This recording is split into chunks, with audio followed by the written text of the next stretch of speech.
Phone આવ્યો. વાવાઝોડું update. એવું આપણને ફોન ના આવે, હવે તમે ઉપાડો. હેલો. હાલો. મેં હું કીધું? અલા તમે વાત કરો ને. હાલો. હા બોલ બોલ. સાંભળો, હું છે ને હમણાં બહાર જાઉં છું. લે રહેવા દે ને, હમણાં બહાર ઓલરેડી ચાલે છે વાવાઝોડું. હા. તારું વજન અત્યારે તારી ઢાલ છે. હા. એટલે હમણાં ઉતારીશ જ નહીં, જે છે પરફેક્ટ છે અત્યારે. પહેલી વાર મારું વજન મને કામ લાગ્યું. ક્યાં બાત હે. હા હવે તમારે જ્યાં પણ જવું હોય ને, મારી જોડે નીકળવાનું, હાથ પકડીને એમ. હા. પછી લોકો કહેશે કે આહા તમારા બે જણનું જોડું તો વાહ વાહ જોડું છે. શું છે? વાહ વાહ જોડું. તમે મારી તારીફ કરી કે વાવાઝોડું કીધું મને? તમે તો તારીફ લી તારીફ. વાહ વાહ જોડું. વાહ વાહ વાહ જોડું હે ને. તારે ચલો બાય. હા હા જોયું, તમે બહુ ખતરનાક માણસ. જે કહેવાનું હતું કહી દીધું ઇનડાયરેક્ટ. જીવન સાથીની જરૂર તો છે જ. તમને ખબર છે આપણને ભગવાને આ હાથમાં આંગળી વચ્ચે ગેપો કેમ આપી છે? હું કહે છે? તમારી સાથે વાત નથી કરતી. ભગવાને આપણને હાથમાં આ આંગળી વચ્ચે ગેપો કેમ આપી છે? કેમ આપી છે કાકી? જેથી કોઈ જીવનમાં તમારો જીવન સાથી તમારો હાથ આમ પકડી શકે. અરે વાહ કાકી વાહ. હા, થેન્ક યુ. ભાઈ આજે ને સગવડિયું સોલ્યુશન આલ્યું. શું સગવડ્યું એટલે? એ દરેકને અલગ અલગ હોય ભાઈ પરસેપ્શન. હા તો તું અત્યારે મારા બાપાને પૂછે ને કે ભાઈ આ હાથમાં આંગળી વચ્ચે ગેપો કેમ આપી છે, તો બીડી પીવા એવો જવાબ આલે. મત તમારા પપ્પાની વાત કરો છો? હા તો જનરલ સ્ટેટમેન્ટો ના માનીશ. સારું. અને હું છે ને બધા પુરુષોને પણ કહું છું, પરણેલા પુરુષોને ખાસ, કે તમે લોકો છે ને મનમાં બધું રાખશો નહીં. તમે આમ અરે બકવાસ તો બકવાસ એકવાર કહી દેવાનું. બકવાસ કરવાથી મન હલકું થઈ જાય. પણ સાંભળવા વાળાનું માથું ભારી થઈ જાય એનું કઈ નહીં. બે તમે ચૂપ રહો ને યાર. છે ને ચૂપરો.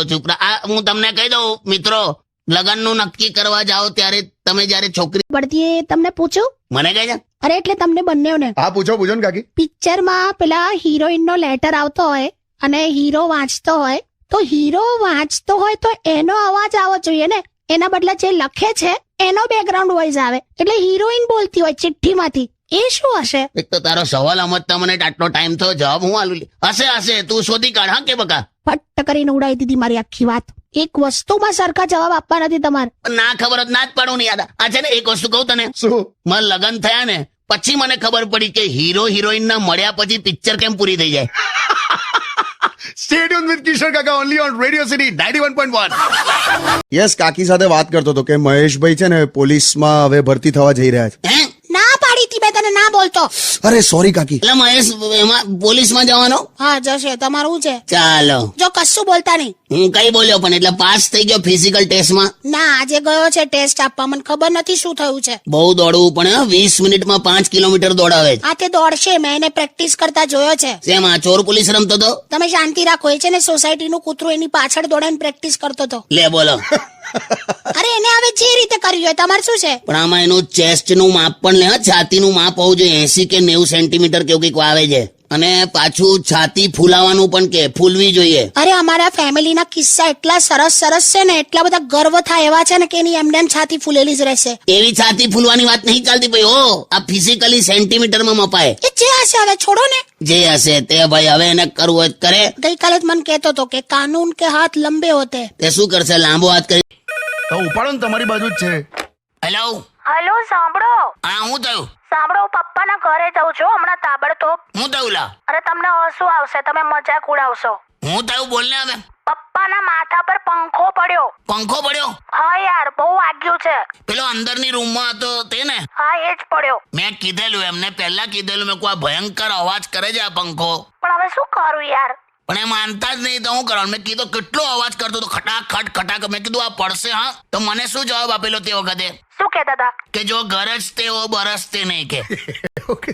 હા બોલ. પણ હવે જે હશે સાંભળો, હું નીકળું છું, પછી તમે એવો તો આવજો ત્યાં. મારે નહીં આવતું, જઈએ કંઈક હશે અર્જન્ટ હું આવી જઈશ. સારું ચાલો બાય. આપણી સાથે બેઠા છે અને કાકી જો રિસાઈને બેઠા છે. શું થયું કાકી? કઈ નહીં યાર, જવા દે ને.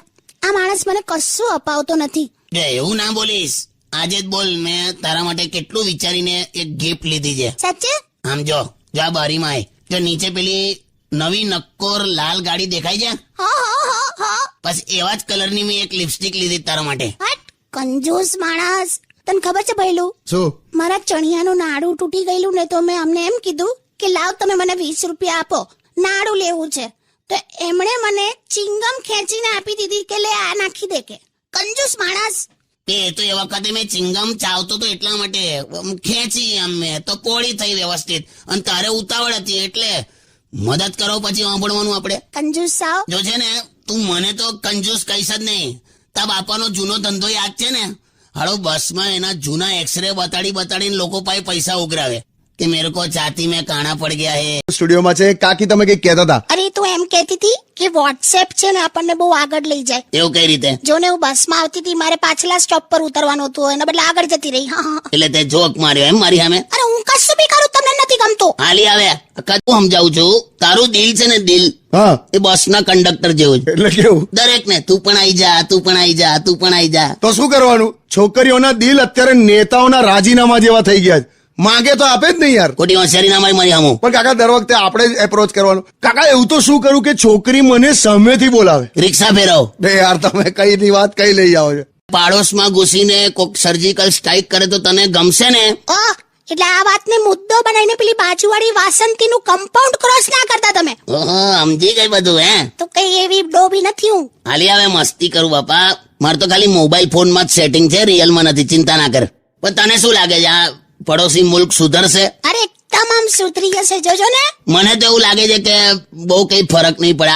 આ દેશ સુધરવાનો છે નહીં, જેવો છે એવું ને એવું જ રહેશે, કોઈ ફેર નથી પડવાનો. એટલે કેવું? એટલે ધારો કે તું મહેશ ને એવું કે ભાઈ તડકામ ના ઉભો રહીશ, કાળો પડી જઈશ, એના જેવું. આખી વાતમાં મહેશ ક્યાં આવ્યો મારો ભાઈ વચ્ચે? એટલે આ તો એક્ઝામ્પલ આલ્યો, એ બધું છોડ.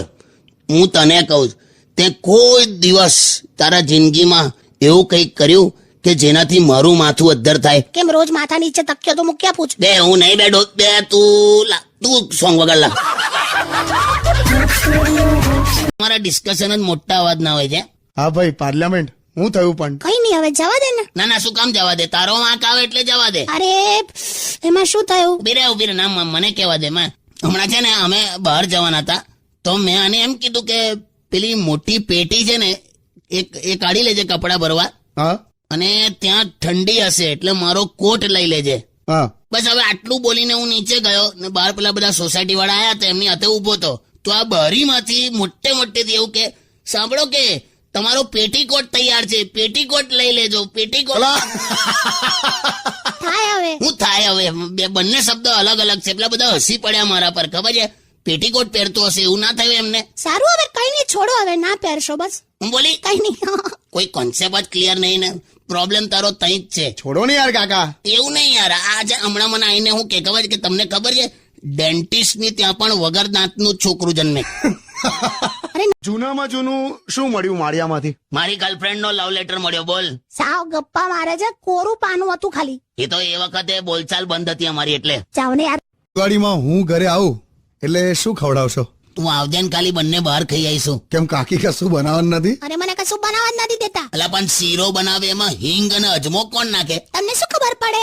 કોઈ વેરાયટી છે તમારી લાઈફમાં? આ ગઈકાલે મેં તમને એવું કીધું કે તમે રસોડામાં જાઓ અને એમાંથી ગરમ મસાલાનું પેકેટ લેતા આવજો. પણ ક્યાં હતું? મને નતું મળતું. મને હતું જ, તમને નહીં મળે એટલે જ હું પહેલેથી જ લેતી આવેલી. જો છે ને તારે કઈ કામ જ કરવું હોય ને તો મારું પેલું જે કબાટ છે ને ખાનું, એ મને સાફ કરી આપજે. 8 વર્ષથી તે મારા કપડાનું કબાટ સાફ નથી કર્યું. શું 8 વર્ષથી? જલાઈ ગઈ તું. શું ચલાઈ ગઈ? કઈ રીતે જલાઈ ખબર છે? તું પેલા ન્યૂઝપેપર પાથરે છે કબાટમાં, પછી એના ઉપર કપડા ગોઠવે છે, બરાબર? હા. 2009 ના ન્યૂઝપેપર છે. ચોટીલામાં કોક લૂંટફાટ થઈ હતી એવું લખેલું. સારું, આ વખતે કરી આપીશ બસ. એટલે બધા પોતપોતાના કબાટમાં જોઈ લેજો ન્યૂઝપેપરો બધા, ક્યારથી સાફ નથી થયું તે. સારું, હવે કેવું એવું કહેતો હતો કે મહિલા એટલે નદીની જેમ શીતળ અને ચંચળ હોય છે. પુરુષ સાઈડ પર માટોડીની જેમ કડક અને સૂકો હોય છે, એટલે જ લગન પછી કિચડ થઈ જાય બધું. ભાઈ યાર તમે ડાયરેક્ટ એની સાથે વાત કરો ને યાર. ના બીજું શું કહે છે? બસ એટલે મને કઈ એક્ઝેક્ટ ખબર નથી, પણ કે પતિ પત્ની વિશે બધું લખે છે. ઓહો, તો મને પૂછવાનું હોય લા. એને એક ફિલોસોફી એને કહી દેજે કે જ્યાં સુધી તમે સિગરેટ ના હળગાવો ને ત્યાં સુધી તમને નુકસાન ના કરે. એવું જ પત્નીનું છે. તમે યાર ડાયરેક્ટ વાત કરજો એની સાથે. આપણા દેશની પત્નીઓ છે ને ભગવાન પાસે જઈને એવું કહેતી હોય કે 7 જન્મ સુધી મને આ પતિ આપજો, અને પતિ એવું વિચારતો હોય કે ભગવાન કરે આ મારો 7મો જન્મ હોય. એન્ડલેસ ટોપિક છે તને કહું. આપણ તો એની સાથે વાત કરજો ને યાર. બીજું તું છોકરા છોકરીઓને એક ઓબ્ઝર્વ કરજે. શું? છોકરો મોડું ધુએ ને એટલે સમજી જવાનું કે એ બહાર જાય છે. છોકરી મોડું જુએ ને એટલે સમજી જવાનું કે હવે એ બહાર નહીં જાય. યાર તો સ્ટેડિયમ વિથ કિશોર કાકા ઓનલી ઓન રેડિયો સિટી 91.1. કેમ છો કાકી? અરે મજામાં. કમ મોડું થયું લી? અરે આ લગનમાં ગઈ હતી ને તો મહારાજ જતો રહ્યો. કમ? એના પોતાના લગન હતા. સારું ચાલ અહીં ઢગલો કર. અહીં બેસ એવું બોલે ઢગલો કર કહેવાય.